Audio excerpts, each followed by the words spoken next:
Madame, Monsieur, bonsoir. La situation sécuritaire de la RDC, est-ce que le pays de Félix Tshisekedi serait-il victime de la communication occidentale à travers le média occidentaux? On parle d'une prétendue avancée du M23, on parle de la diplomatie qui est au point mort avec l'absence de Paul Kagame à Luanda pour signer un accord de paix avec la RDC. Est-ce que la diplomatie congolaise serait-elle en train d'échouer? Nous allons en parler dans cette émission. On va revenir sur ce débat lié à la révision de la Constitution. Faut-il abandonner ce projet ou non? Réponse dans cette émission. Et on va enfin parler du social du Congolais. Comment trouvez-vous les sociales? Est-ce que le prix de denrées alimentaires ont baissé? Le transport en commun avec une nouvelle grille tarifaire? Notre invité pour en parler, il n'est plus en présenté. Il s'agit de monsieur Alain Bolodjoa. Bonsoir.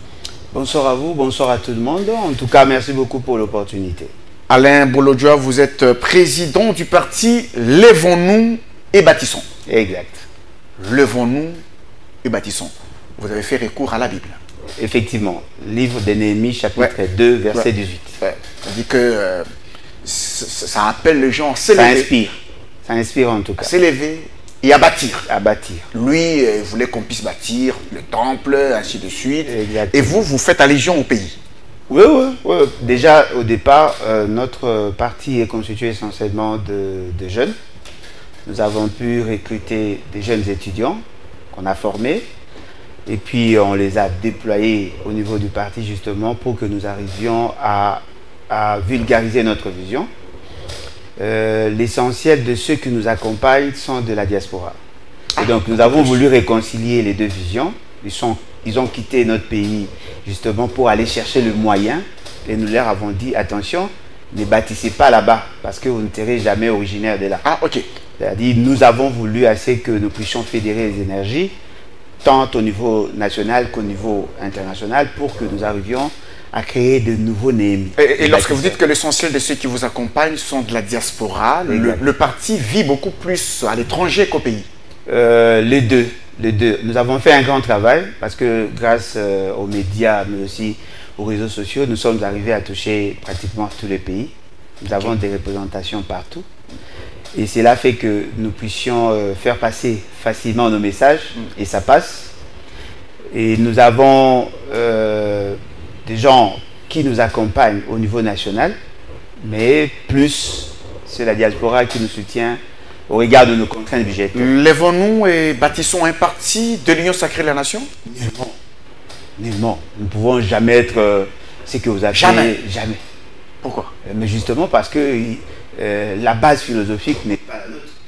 Nous ne pouvons pas être membres de l'Union sacrée qui constitue aujourd'hui un cancer.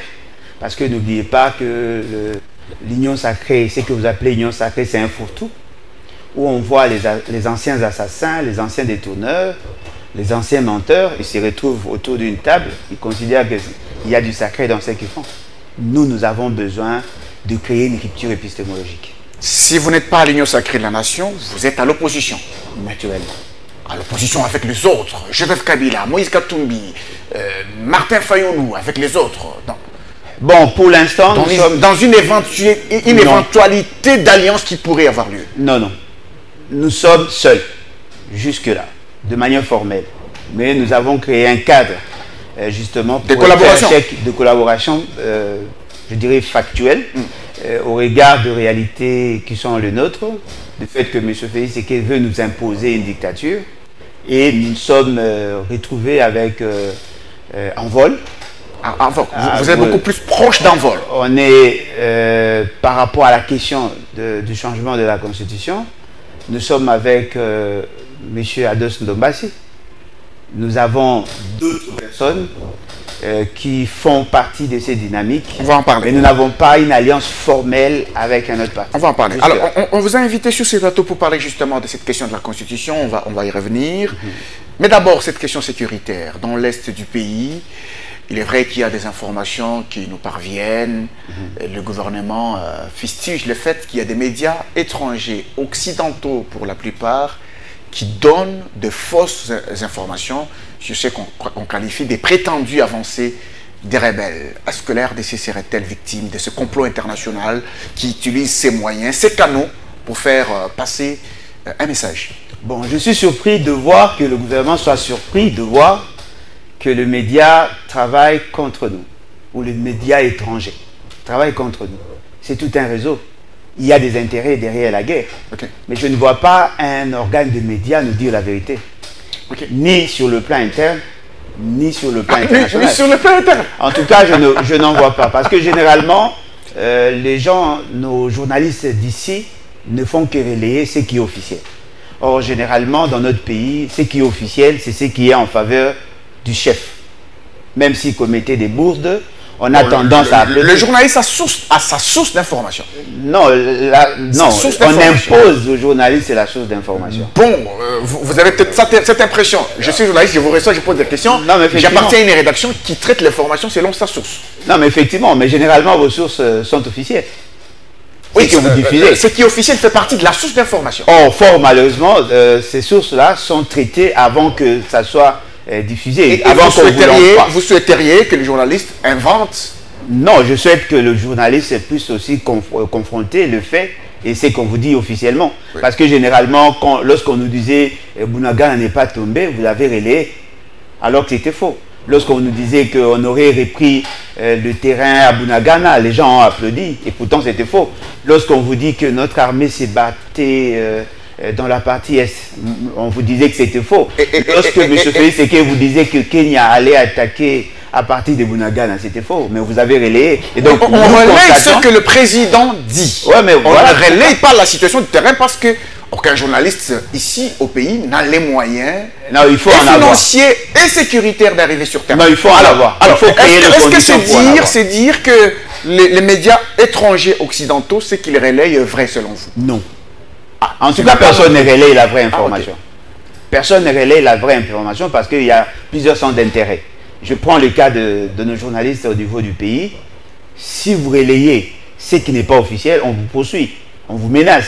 Et deux fois, on vous coupe même les signaux.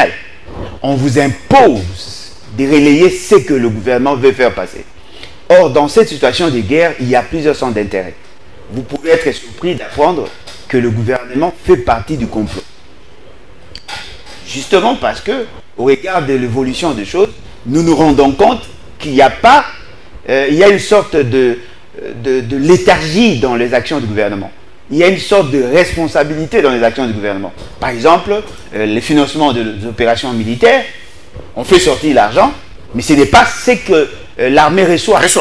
Alors, s'il faut faire passer ces messages, parce que ça fait partie de la guerre, la mauvaise gouvernance des finances publiques pendant la période de guerre favorise, n'est-ce pas, les ennemis de la République. Mais lorsque, par exemple, cette guerre, comme vous le dites, cette guerre est injuste, une guerre d'agression de la part d'un pays voisin qui utilise certains Congolais, ainsi de suite, une rébellion, on qualifie même ça de... Ce n'est même pas une rébellion, c'est une agression.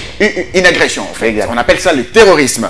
Alors, le journaliste national qui a reçu un message, un communiqué de la part de ses organes de régulation, le CESAC par exemple, on lui interdit de pouvoir relayer ce qui fait la gloire du terroriste, il ne peut pas faire autrement. Non, mais voilà pourquoi j'ai dit, vous êtes régenté. On vous impose une philosophie qui ne devait pas être la vôtre.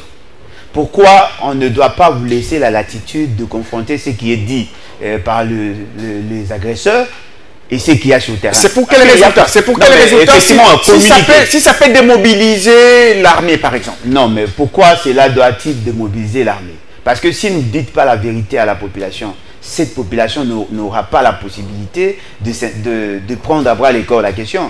Il y a certaines informations qui sont nécessaires. Par exemple, si on vous dit que Massissi est tombé, si c'est vrai, dites-le. En ce moment-là, la population saura qu'il y a des avancées, on doit se mobiliser. Si vous dites non, nous avons la maîtrise. Et si ce n'est pas vrai? Non, mais si ce n'est pas vrai, dites-le également. Voilà pourquoi je dis, s'il y avait une certaine neutralité, ça allait nous aider à connaître les vraies réalités du terrain. Aujourd'hui, tout le monde est berné, parce que ce soit les médias internationaux, ils le font justement parce qu'ils ont des intérêts derrière la guerre. Et aujourd'hui, on a privatisé la question de la guerre. La guerre aujourd'hui touche à la personne de Félix Tshisekedi. Voilà, pour des raisons propagandistes, on doit dire que tout va bien pour qu'on encense le chef.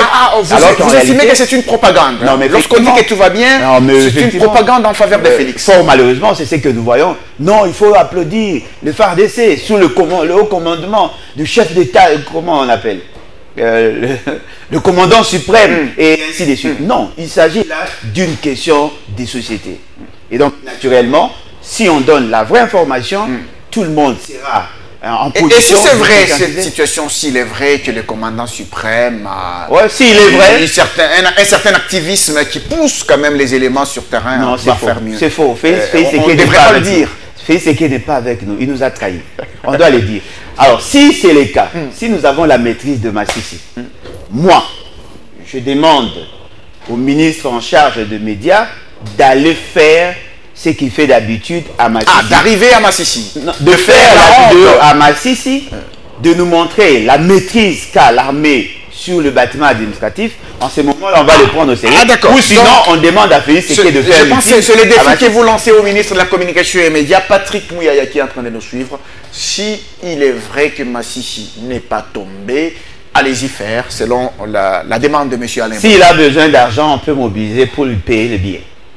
Lui et son équipe. C'est un membre du gouvernement. S'il y a un problème d'argent, parce qu'il ne va pas prétexter disant qu'il y a un problème d'argent. Il n'a pas dit qu'il n'a pas d'argent. Non, mais j'ai dit si. Vous le dévancez, hein? Parce que vous estimez qu'il peut donner une raison qui ne tienne pas la route pour s'empêcher d'aller sur place. En tout cas, je suis prêt à mobiliser nos membres pour avoir au moins le billet pour 5 ou 10 personnes de son équipe. Il peut aussi avoir d'autres urgences. La question sécuritaire n'est pas urgente. La question de l'information n'est pas urgente. Une urgence par rapport à une autre. Non, mais la plus grande urgence, c'est la sûreté de l'État. On ne va pas donner l'impression que les faits sont des urgences. Comment est-ce que vous avez analysé le fait que le président Paul Kagame, le président rwandais Paul Kagame, se soit refusé d'aller à Luanda signer un accord de paix qui était pourtant déjà bien préparé? Non, mais ce qui importe pour moi, c'est pourquoi Félix Tshisekedi s'était-il précipité d'aller là-bas alors qu'il y avait possibilité de vérifier si son homologue allait quitter son pays. Parce que si vous prenez en termes de distance, entre le Rwanda et Luanda, il y a une forte distance comparativement à Kinshasa et Luanda. Il pouvait attendre à ce qu'on lui confirma le départ de M. Kagame pour prendre son avion. S'il ne partait pas, ça ne devrait pas constituer un autre prétexte. Non, il pouvait partir, mais après l'arrivée de Kagame. Pourquoi être le premier? Pourquoi être le premier? Mais voilà, justement parce que... Être le premier, c'est mauvais. Non, mais effectivement, parce que apparemment nous quémandons la paix. Nous quémandons la paix. Ce n'est pas sérieux. Nous devons arracher cette paix. On ne va pas négocier la paix. Monsieur Félix Tshisekedi a commis beaucoup de bourdes. D'abord, en nous faisant entrer dans EAC. C'était une erreur grave. Il a donné l'opportunité à ces gens de s'implanter et d'avoir plus d'ancrage sur la question. Ils sont en avance comparativement à nous. Il a eu à signer dans le cadre bilatéral plusieurs accords qui nous mettent aujourd'hui à genoux. Le fait seulement que lui a eu à parlementer avec le M23 en les recevant ici. Ils ont fait 14 mois chez nous. Il avait répondu sur cette question. Non, mais effectivement, bien qu'il a menti. Son ministre de l'Intérieur avait... heureusement, il dit son ministre. Pas lui personnellement. Non, mais attendez. L'État n'agit pas seulement par la personne de Félix Tshisekedi. Parce que quand il laisse à son ministre la latitude d'inviter des gens qui sont aujourd'hui des criminels et qui l'étaient encore hier, on comprend que c'est lui c'est sous sa bénédiction. Et je peux vous démontrer que Félix Tshisekedi le savait. Il savait que ces gens étaient là. Parce que déjà au mois de mars... Est-ce qu'il leur a donné ce qu'ils ont demandé? Oui. Ils ont eu l'essentiel de ce qu'il lui avait demandé. D'abord, premièrement, ils avaient besoin qu'on libère leurs membres qui étaient en prison. Ça a été fait selon vous? Effectivement. Il y a une ordonnance de 2019, l'ordonnance de mois de mars 2019, Gracian, Bernard, Maéché, Biamungu et tant d'autres officiers, autres officiers qui étaient en prison. Et ces messieurs, en bénéficiant de cette ordonnance de grâce présidentielle, étaient en liberté de 2019 à 2022 ici à Kinshasa. Il devait être promu général de brigade, cela n'a pas été fait, c'est vrai, mais il est sorti, aujourd'hui, il est l'observance du M23. C'est lui qui s'occupe des renseignements et opérations militaires, c'est lui que vous voyez dans la vidéo à Massissi. Il était en prison, condamné à perpétuité. Ils ont obtenu ce qu'ils voulaient. Ils voulaient aussi avoir des béquilles pour favoriser la résurgence du M23. Et lorsque vous observez cette situation, vous analysez la situation, ils ont pris les armes, ils ont pris Bunagana et ainsi de suite, il y a eu le processus de Nairobi, Luanda à Nairobi, ils ont souhaité avoir un dialogue direct avec Kinshasa. Kinshasa a dit niet, pas question, faux. Parce qu'il ne faudra pas qu'il y ait de brassage, de mixage, ainsi de suite. Et cette position ferme de Kinshasa, non, vous ne la considérez pas? Non, il y a une sorte d'ambivalence dans la démarche de M. Tshisekedi. Je tiens à vous rappeler qu'en 2022, le coordonnateur de du mécanisme de suivi de l'accord d'Addis Abeba, Claude Ibalanke à l'époque, a eu à signer Bertrand Maeshe Biamungu un accord entre le M23 et le gouvernement. Il a signé cet accord. En 2023, M. Félix Tshisekedi, une forte délégation du gouvernement, ont eu à parlementer avec le M23. Et le premier accord a été signé à Kampala. Le deuxième accord, ils se sont rencontrés, je crois que c'était en Tanzanie, si je ne m'abuse pas. Il y a eu de pourparlers entre les deux. Peut-être que les gens ne le savent pas. Le fait seulement d'avoir accueilli le M23, ça leur a donné la possibilité de recruter. Ils ont commencé à recruter à partir de Kinshasa. Ils étaient là. Ils ont trouvé le moyen de s'organiser, de se requinquer. C'est à partir d'ici. Est-ce que vous estimez que la diplomatie congolaise, la manière dont on l'amène en allant partout dénoncer l'agression de pays par le Rwanda, avec tout ce qu'il y a dans toutes les organisations internationales, ça ne paye pas selon vous? Bon, je pense que c'est une forme de naïveté. Et je ne sais même pas si quelqu'un peut nous aider à mesurer l'incidence de ce qu'ils ont fait positivement sur la situation sur terrain. Il n'y a pas d'avancée. Vous savez, en entrant en fonction, bien que nous savons qu'il est entré par devoirs scabreuses, c'est pendant ces temps-là qu'il a eu à signer beaucoup d'accords et de manière maladroite. Ce que vous appelez diplomatie, c'est plutôt une haute trahison. Une haute trahison. Parce que c'est ce qu'on appelle la diplomatie. Non, mais effectivement, toutes les actions menées par M. Félix Tshisekedi ont une incidence sur nous. Négative. Fort malheureusement. Vous prenez, il a signé des accords avec... il y a eu de pourparlers avec l'Angola. Parce que c'est le premier pays qu'il a eu à visiter de son entrée en fonction. Aujourd'hui, nous avons un problème avec les ZIC, les zones d'intérêt commun, avec l'Angola. L'Angola est en train d'exploiter. La période qu'on avait accordée en Angola pour que nous arrivions à harmoniser nos points de vue par rapport à l'exploitation des gisements de pétrole, aujourd'hui, tel que nous sommes là, cet accord-là a été reconduit, mais il n'y a pas de retombée chez nous. Nous avons un problème au niveau de Kayemba. Apparemment, les gens pensent que la partie sud n'est pas concernée par la crise. Nous avons une crise des terres avec l'Angola.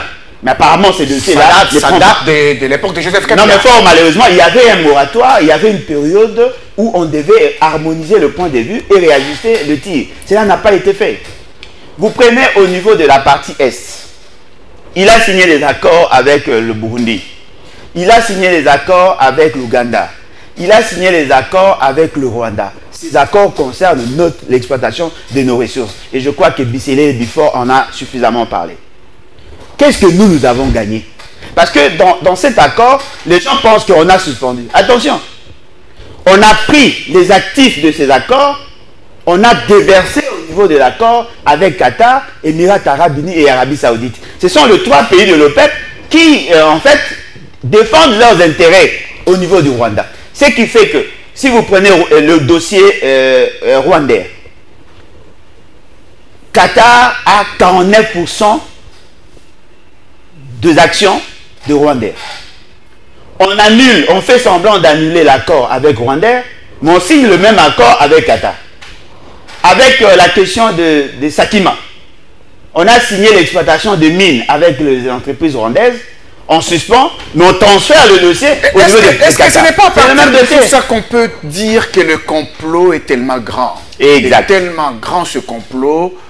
Une partie est sincère, c'est Félix Tshisekedi qui est sincère, et les autres qui ne le sont pas, et à qui vous tendez la main, il vous prend tous les bras. Non, le problème c'est qu'il y a eu beaucoup de naïveté dans la démarche. lorsque vous accédez à de hautes fonctions, la moindre de choses à faire, c'est d'observer, d'apprendre. Observer et apprendre. On ne vient pas avec orgueil, avec mégalomanie pour considérer que non, voilà, je viens chambarder le tout. Non. Savez-vous seulement pourquoi on avait fermé la maison Schengen? Aujourd'hui, les gens considèrent que ce sont des avancées. Ce n'est pas une bonne chose. Ce n'était pas une bonne chose pour nous. Parce que dans d'autres pays, ces maisons-là n'existent pas. Aujourd'hui, on nous conditionne pour avoir les visas. Ils sont en train de nous gérer. Celui qui avait dit non n'avait pas totalement tort. Mais quand vous venez, vous renouez la coopération, vous exigez la présence de ces gens. Mais il y a une incidence qui s'ensuit. Vous prenez le fait de nous devoir faire entrer dans EAC. Je ne sais pas si M. Félix Tshisekedi avait compris les enjeux. Julius Nyerere, qui était l'initiateur de EAC, a développé l'idée d'amener certains pays dont les nilotiques avaient le pouvoir, justement pour formaliser leur démarche. En créant EAC, ils avaient l'intention de promouvoir la suprématie de la race nilotique. Sur le peuple bantou. 1963, 1964 et c'est en 1969 qu'ils ont eu à créer. Il y avait 3 pays. Mais allez lire le traité créant EAC. Ce n'est pas en notre faveur. EAC n'a pas besoin du Congo. EAC a besoin de la partie Ituri, Otuele jusqu'au niveau de Tanganyika. Ce qui fait que ça fait partie des enjeux de l'Est. S'il y a guerre, justement parce qu'il y a ces intérêts-là.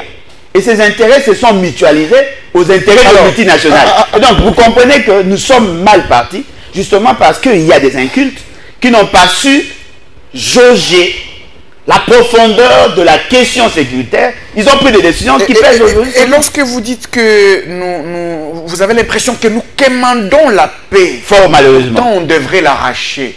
Arracher de quelle manière? Non, par la guerre. Quoi? Par la guerre. Par la guerre. Avec cette traîtrise, cette infiltration. Non, mais l'infiltration. Donc, si vous parlez de l'infiltration, M. Félix Tshisekedi est un infiltré.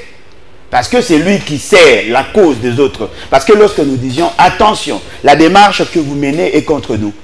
Qui ont applaudi Kagame ici? C'est contre-productif. Ce n'est pas normal de voir quelqu'un qui a occasionné la mort de plus de 8 millions de morts et de 8 millions de Congolais soit encensé ici à Kinshasa et au stade des Martyrs. C'était un mauvais message. Un départ de bon voisinage. On instaure un rapport de bon voisinage. Oui, comme vous pouvez le dire, des accords commerciaux pour qu'il y ait une sorte d'un partenariat gagnant-gagnant, pourvu que ça donne la paix. Oui, comme on le disait souvent dans l'histoire de la cigale et la fourmi, vous avez pris le temps de chanter, il est temps maintenant de danser. Donnez-nous les résultats. Qu'avons-nous gagné? Parce qu'en international, aujourd'hui, nous avons dédouané Kagame. On l'a dédouané. On l'a dédouané. Aujourd'hui, les débats, c'est de montrer quelle est la responsabilité de Kagame. C'est ce que nous n'arrivons pas. Alors, pour terminer sur cette question, on va parler de la Constitution. Vous estimez qu'on aurait perdu la partie? Non. C'est une situation dramatique, mais elle est loin d'être une fatalité. Vous savez, il y a encore de l'espoir. Mais il faudrait avoir un commandant en chef sérieux. Un commandant en chef sérieux. Pas ces aventures que nous voyons là. Un commandant en chef sérieux. C'est lui qui s'y connaît, qui sait fédérer les énergies, qui sait redynamiser l'armée, qui sait faire la promotion en grade en tenant compte de la bravoure et le besoin existentiel de l'armée.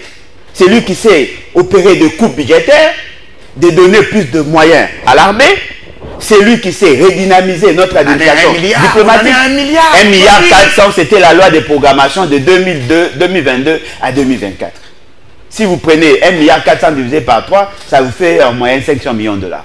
Ça représente le bâtiment, comment on l'appelle, les centres financiers. C'est ce qu'on a donné à l'armée. Mais les militaires sont encore sous-payés.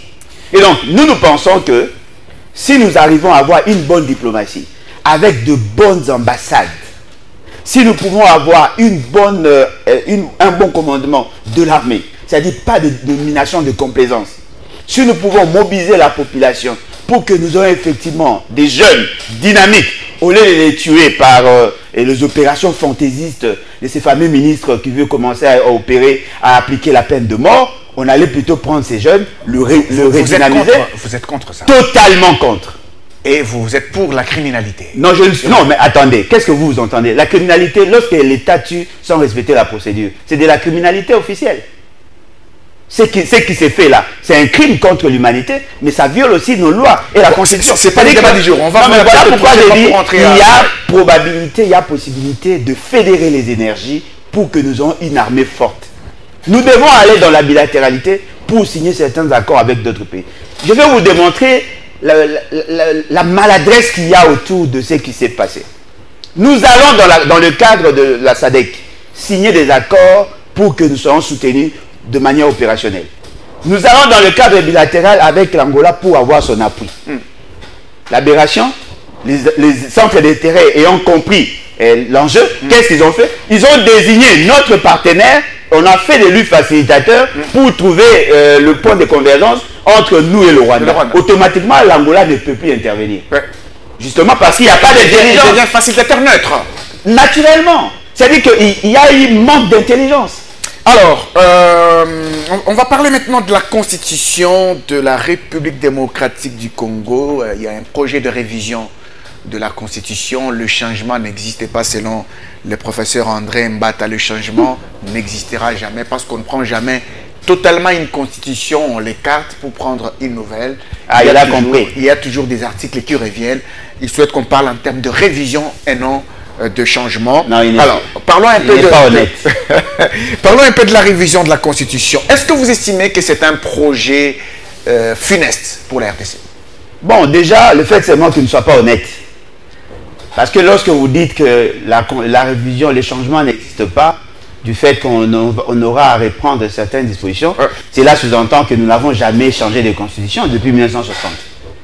Parce que si vous regardez très bien, les dispositions pertinentes de la loi fondamentale ont été reprises dans toutes les constitutions. Vous prenez la constitution de 1964, a été relayée dans d'autres constitutions, telles que la constitution 67. Vous prenez la constitution de 67, la révision de 70, 71, 74. Vous prenez la constitution de 92 et la révision de la constitution de 69 en 74. Toutes ces constitutions avaient les mêmes valeurs pratiquement. Bien qu'il y ait eu des innovations en 1964, mais ce sont ces innovations qui sont reprises dans la constitution de 2006, telle qu'elle est révisée à ce jour. Alors, si c'est ça le principe, ça dit qu'aucun pays n'a changé de constitution. Alors que c'est faux. Dans notre constitution, il y a une identité. Si vous la perdez, vous changez la constitution. Alors, c'est cette identité. Non, c'est quelle identité selon vous? Non, mais les valeurs cardinales reprises dans l'article 220. C'est ça l'identité. C'est ça l'identité de notre Constitution. De la République. Hein. C'est ça l'identité. Non, de la Constitution. Attention, notre République va au-delà de la Constitution. Ok, allez-y. Nous sommes dans la Constitution. C'est-à-dire que si vous lisez la Constitution, surtout vous lisez l'exposé des motifs, vous allez vous rendre compte que le constituant s'était questionné sur la stabilité institutionnelle. Et il a eu à mettre en exergue les raisons qui ont justifié la déstabilisation du pays depuis 1960 jusqu'en 2005. Et parmi ces raisons, il y a eu le velléité des dirigeants à se maintenir au pouvoir. Voilà pourquoi ils ont limité la durée et le nombre de mandats. Ils ont voulu à ce qu'il y ait le pluralisme politique. C'est par rapport à la Constitution de 1969 qui a été révisée en septembre 71. C'est-à-dire que le pluralisme politique et syndical a été consacré. La représentativité, c'est justement pour combattre le tribalisme. Vous prenez l'autonomie des provinces, leurs compétences. C'est repris dans l'article 220. C'est ça l'identité de notre Constitution. C'est-à-dire que tous les autres éléments appartiennent au passé. Mais les innovations, c'est à ce niveau-là. Et donc, vous comprenez que dans la démarche de M. Félix Tshisekedi, il n'est pas sincère. Et il emballe tous ces mercenaires, justement, pour nous amener dans un débat stérile qui n'est pas une priorité pour nous. Je vais vous le démontrer. M. Félix Tshisekedi vous dit que cette constitution est une constitution de l'étranger. Ça a été fait écrit à l'étranger par les étrangers. Alors, comment une révision peut-elle résoudre ces problèmes-là? Comment peut-on changer la nationalité du rédacteur de la Constitution? Par la simple révision. Vous voyez qu'il ment. Il est en train de on change les contenus, on réécrit autrement. Non, mais effectivement, mais si vous révisez quelque chose qui est écrit par les étrangers, l'identité reste. Ça sera la constitution de 2006 telle que révisée. Ça ne sera pas une nouvelle constitution. On ne va pas changer la nationalité de ceux qui l'ont rédigé. Nous savons que ce qu'il a dit, c'était un mensonge grossier. Parce que le bauche de la constitution est parti d'ici. Le Sénat mettant en place une commission, cette commission a eu à travailler à Kisangani, la Grande Orientale. Ils ont pondu le premier projet, l'avant-projet de la Constitution. Ça a été débattu au Sénat. Ils ont donné un projet de Constitution de 219 articles. Ce projet a été renvoyé en seconde lecture au niveau de l'Assemblée nationale. L'Assemblée nationale a élagué 6 articles, c'est resté 213 articles. Ils ont pu apporter de forts amendements à 139 articles. Et cela nous a amené à avoir une constitution de 229 articles. Alors, comment un président peut-il se permettre de mentir tout un peuple et toute une nation? Revenons un peu à la question qui fâche. Vous venez de parler de l'article 220 qui contient des matières qui constituent même l'identité de la Constitution. Exact. Le professeur Dieudonné Kalouba dit que 220 contient des matières qui sont verrouillées, mais il ne se verrouille pas lui-même. Comment trouvez-vous déjà l'argument? Bon, j'ai suivi les réactions des uns et des autres. Apparemment, il n'est pas loin de la vérité. Il n'est pas loin de la vérité. En tout cas, il n'est pas loin de la vérité parce qu'aucun article ne l'est dit. Mais là où maintenant, il manque de subtilité. Parce que vous savez, science sans conscience n'est que ruine de l'âme. La Constitution n'a conféré à aucune personne le pouvoir d'ajouter ou de retrancher. D'ajouter des matières. Non, la Constitution ne l'a pas dit. Parce que les compétences dévolues au président de la République, la compétence d'initiative, au Parlement, au gouvernement et à une frange de la population par pétition de 100 000 signatures, il y a des matières qui touchent à cela. Pas d'autres. Pas d'autres. Et l'article 220... Seriez-vous en train de dire que l'article 220 ou bien la Constitution de 2006 empêche aux Congolais de réfléchir sur même des matières qui se trouvent être verrouillées? Non, le problème c'est que la Constitution est la volonté cristallisée du peuple. C'est le peuple par contre qui interdit à une frange de la population de réfléchir. Non, non, attention, à une frange de la population, aux institutions établies par la Constitution, de réfléchir au-delà des limites prescrites dans la Constitution. Si vous lisez l'article 5 de la Constitution, apparemment nos amis ne prennent pas le soin de bien lire la Constitution. La souveraineté appartient au peuple. L'article 5 est évoqué par tout le monde. Que ce soit effectivement, mais il doit bien lire. La souveraineté appartient au peuple. C'est lui, le peuple, qui est le détenteur du pouvoir réel. La souveraineté nationale appartient au peuple. Tout pouvoir émane du peuple qui l'exerce directement par voie de référendum ou d'élection et indirectement par ses représentants. Indirectement par ses représentants. C'est-à-dire qu'un pouvoir encadré. Attention, aucune fraction du peuple, ni aucun individu ne peut s'en attribuer l'exercice.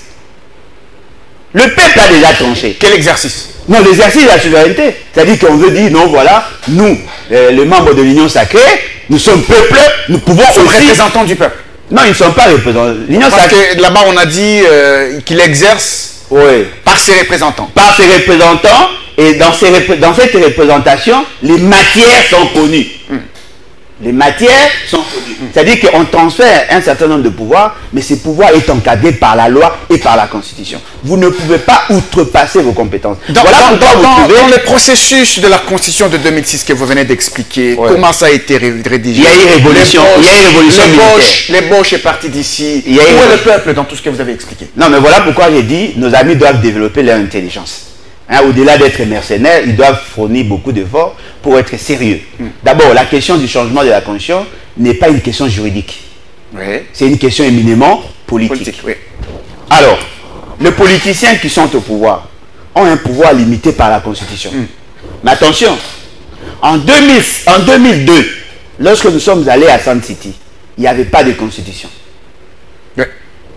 Il y avait une série de décrets de Laurent des décrets constitutionnels. De décrets lois constitutionnelles. Ce ne sont pas les constitutions en tant que telles.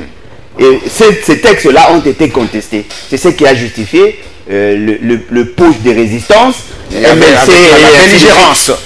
Ce que nous appelons belligérance. Mais après, il y a eu un consensus politique.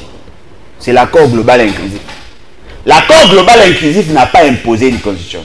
L'accord global inclusif a imprimé la volonté d'avoir une constitution. Et cette constitution n'était pas celle-ci. C'est la constitution de la transition. Cette constitution de la transition a énoncé le principe de l'avènement de la nouvelle constitution. C'est-à-dire qu'il y a une volonté tacite de la population qui avait effectivement la souveraineté, mais qui n'était pas cristallisée dans une constitution.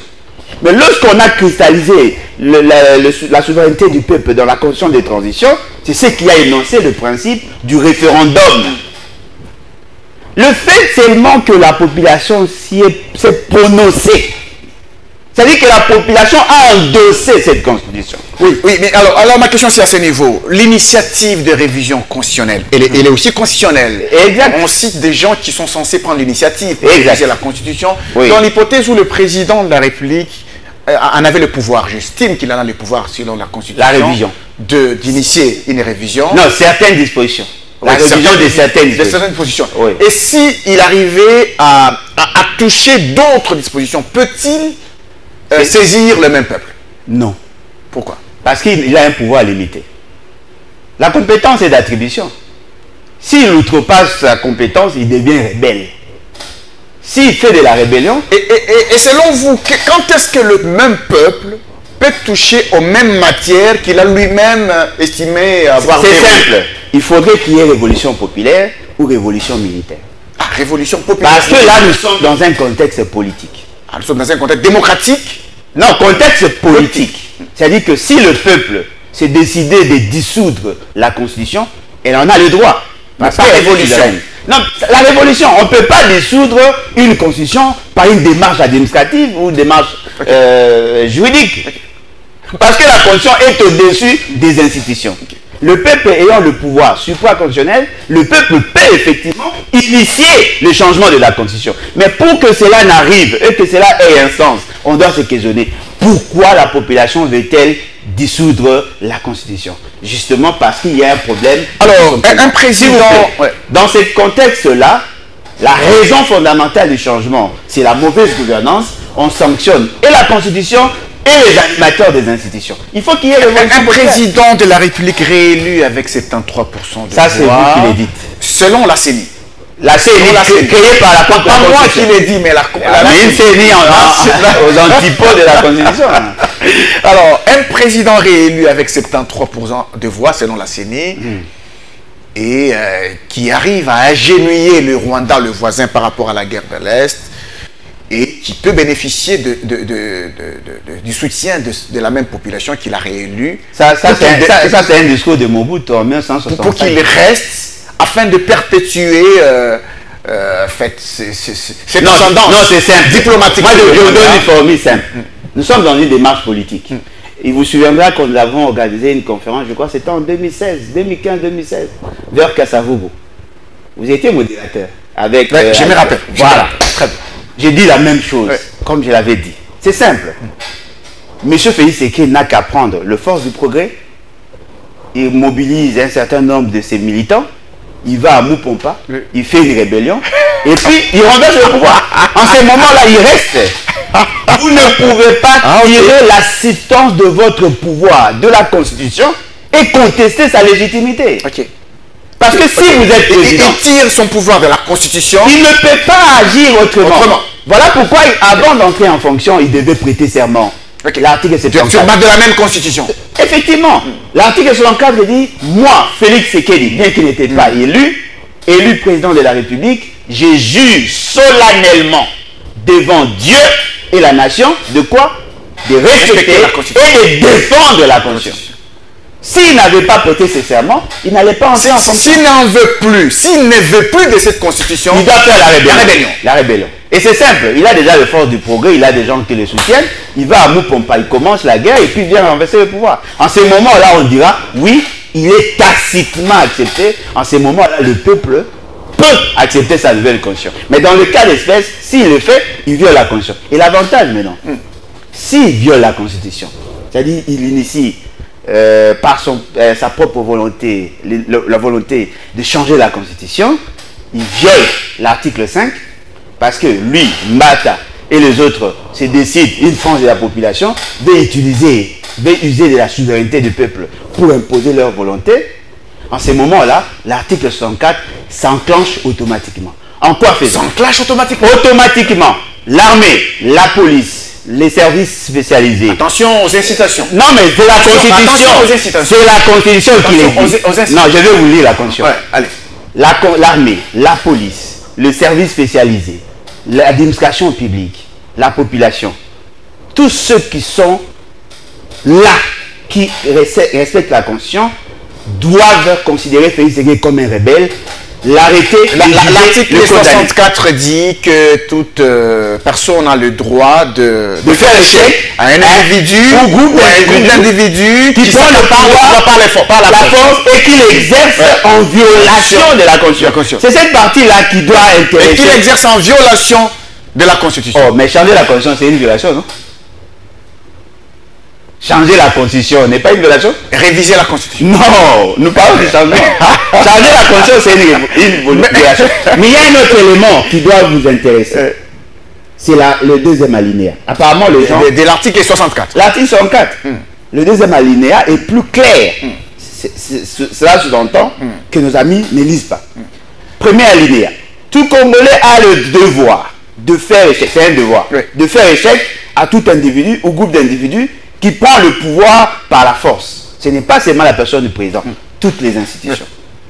La force ou qu'il exerce en violation des dispositions de la présente Constitution. En violation. C'est-à-dire que le principe de gouvernance, c'est la Constitution. On ne peut pas la violer. Si vous la violez, vous entrez dans cet article. Mais le deuxième alinéa qui doit vous intéresser. Toute tentative de renversement du régime constitutionnel. Toute tentative de renversement du régime constitutionnel. C'est-à-dire, nous sommes dans un régime parlementaire rationalisé. Oui. Vous voulez nous amener dans un régime présidentiel, vous êtes concerné par cet article. Toute tentative de renversement du régime. Ouais. Le comment le pouvoir est organisé. Est-ce que le régime ici, il s'agit de... Le régime, c'est le comment le pouvoir est organisé dans le rapport entre l'exécutif, les institutions, et les parlementaires. Même l'administration. Tout ça, ça fait partie de... Ça, le régime. Le régime constitutionnel. C'est-à-dire que c'est ce qui est cristallisé dans la volonté. Est-ce que ce n'est pas le fait que toute une infraction imprescriptible? C'est-à-dire que même s'il n'est pas jugé aujourd'hui, il le sera demain. Oui, mais est-ce que ce n'est pas... vous avez votre compréhension, je pose la question. Non, les travaux préparatoires sont encore là. Ok. Voilà. Est-ce que le renversement du régime dont on parle ici à l'article, à l'alinéa 2 de l'article 64 n'est pas le fait qu'une personne tente de renverser le pouvoir de Félix, par exemple, qui est constitutionnel? Non, attention. Ici, on ne parle pas du pouvoir. On parle du régime constitutionnel. Le comment l'État est organisé. Le régime, c'est quoi? C'est comment le pouvoir est fractionné. Si vous voulez changer, que vous soyez du pouvoir ou que vous soyez en dehors du pouvoir, c'est un fait fractionné. Il y a une rébellion qui est en train de monter, c'est l'AFC de Corneille Nangaa par exemple, avec les mobiles de renverser le pouvoir. Est-ce qu'il est frappable ou non par là? Non, mais s'ils veulent renverser le pouvoir, maintenir la Constitution, ne pas changer la Constitution, apparemment la Constitution ne va pas s'énerver. Fort malheureusement. Mais il renverse le pouvoir. Non, mais attention, ça dépend de ce que vous appelez pouvoir. Ici, on parle du régime. N'est pas à confondre avec le pouvoir. Ici, nous parlons du régime. La deuxième partie parle du régime. Le pouvoir est énoncé dans la première alinéa, c'est-à-dire que échec à tout individu, groupe d'individus, qui prend le pouvoir, c'est-à-dire qui prend la capacité d'agir dans l'État sans le peuple et en violation de la Constitution. Ça, c'est autre chose. Mais le régime ici, c'est l'organisation politique. C'est-à-dire qu'on veut basculer d'une république à une monarchie, on veut basculer du parlementarisme au présidentialisme sans respecter la procédure de la Constitution. En ces moments-là, on est frappé de ça. Alors, naturellement, on voit que la rébellion est la solution pour la défense. On voit les taiseux Joseph Kabila refaire des sorties médiatiques en recevant Moïse Katumbi, Claudel André Loubaya, en disant non à Félix Tshisekedi, il vous redonne la force? Non. Dans votre position? Non. Mais Kabila est le créateur du monstre. Il est le créateur du monstre. Ouais. Et je ne sais pas s'il avait suspendu sa participation politique. Et je ne sais pas s'il a commencé à parler. Les gens sont paniqués juste pour avoir vu une photo. Il n'a pas parlé. Qu'a-t-il dit? Oui, mais on voit ce qu'il a dit à travers les communiqués de sa famille politique. Non, mais il le disait souvent. Chada, il faisait des déclarations. Ses communicateurs passaient à la télé. Ils ont organisé des meetings, des activités politiques. Kabila n'a jamais suspendu sa participation politique. Il est là, il est en train d'agir. Sauf peut-être si vous me dites qu'il n'est pas congolais. Vous ne croyez pas en eux? Non, moi personnellement, je considère qu'il est le créateur du monstre. S'il a la capacité ou la capacité de défaire son monstre, je prends des notes. Mais moi, je ne suis pas dans leur démarche. Il faudrait que tous ceux qui ont participé dans la forfaiture électorale qui nous a conduits dans ces débats doivent être sanctionnés. Je suis clair. Nanga, Kabila, Félix, tous doivent être sanctionnés. Parce qu'ils ont fait dérailler les pays. Moi, je suis dans cette logique. Voilà. Mais je leur reconnais tout de même le droit d'agir parce qu'ils sont congolais. Le fait seulement qu'ils n'ont pas été sanctionnés par la justice. Ils ont la latitude de poser des actes. Fort malheureusement. L'ennemi de mon ennemi, c'est mon ami. C'est ce que vous essayez de dire. L'ennemi de mon ennemi, c'est mon ami. Peut-être mon ami. Peut-être mon ami. Oui. Et Martin Fayoulou qui souhaite la tenue de ce qu'il appelle conférence constitutionnelle sous l'égide de l'Église catholique. Oui, c'est son idée. Mais il n'a pas le droit d'initier toute initiative touchant à la sensibilité de la Constitution. Est-ce que vous estimez qu'on peut abandonner ce projet non, de révision de la Constitution? On ne peut pas. Ils sont obligés de ne pas y aller, de ne pas y toucher. Ils sont obligés. Si vous touchez la Constitution, vous brisez le pacte social. Qui va maîtriser l'après-changement de la Constitution? Et apparemment, les gens semblent oublier que M. Mobutu n'a pas été dictateur par sa volonté. Il a été créé dictateur par les révisions intempestives de la Constitution. C'est la Constitution qui lui conférait tout le pouvoir qu'il avait. Le chef suprême, le président fondateur, c'est lui qui devait décider en dernier ressort. Le sol et le sous-sol appartiennent à l'impère. Nul ne peut assumer les fonctions sans être membre du mouvement populaire de la Révolution. La Constitution a fait de Mobutu un dictateur. Moi, je ne peux plus accepter ça. Nous devons aller dans l'élan démocratique. Vous faites votre mandat, compétent ou pas compétent, vous rendez le tablier. Il est vrai que la situation sociale est un peu compliquée. Ça ne date pas du régime de Félix Tshisekedi, ça date de très longtemps. On n'a toujours pas quelqu'un qui a trouvé la recette. On n'a pas trouvé la recette pour donner des solutions à la situation sociale. Est-ce ça cet argument qui vous dit que lui ne peut pas réviser la Constitution et revenir? Non, le problème c'est que nous avons une manière tronquée d'analyser de faits sociaux. L'homme est né pauvre. Il devient riche. L'homme est né pauvre, il devient riche. La richesse, c'est la conséquence d'un travail. Okay. Alors, est-ce que le Congo travaille réellement? Comment voulez-vous que nous résolvions le problème de la pauvreté avec des gens indisciplinés? Je tiens à vous dire, cette constitution est une formule pour résoudre la question d'ordre économico-politique. Cette constitution. Je vais vous le démontrer. Nous avons opté pour la décentralisation. Nous avons opté pour la décentralisation. C'est-à-dire que nous avons reconnu les compétences aux entités régionalisées et décentralisées pour prendre certaines initiatives. Nous avons créé la caisse des péréquations, qui est une caisse de solidarité. Nous avons créé les mécanismes de fractionnement de finances 40, 50, 10. Si nous arrivons à respecter, ça sera déjà un bon départ. Nous avons imposé dans notre loi, dans nos lois, la LOFIP, le comment l'argent doit être décaissé. Si nous respectons la chaîne des dépenses, si nous respectons la passation des marchés, si nous respectons, nous fixons le SMIG par rapport aux besoins existentiels de la société, mais tout le monde va se retrouver. Pourquoi doit-on comprendre que 60% de finances va dans le fonctionnement des institutions alors que le reste ne sert à pratiquement rien? Comment devons-nous expliquer qu'il y a des dépassements budgétaires alors que d'autres n'ont rien? Nous avons eu des engagements au niveau international pour soutenir l'agriculture avec 10%. Où en sommes-nous? Comment peut-on donner à un parent 237 000 francs? C'est là le problème. Mais allez voir la boulimie qu'il y a au niveau des institutions.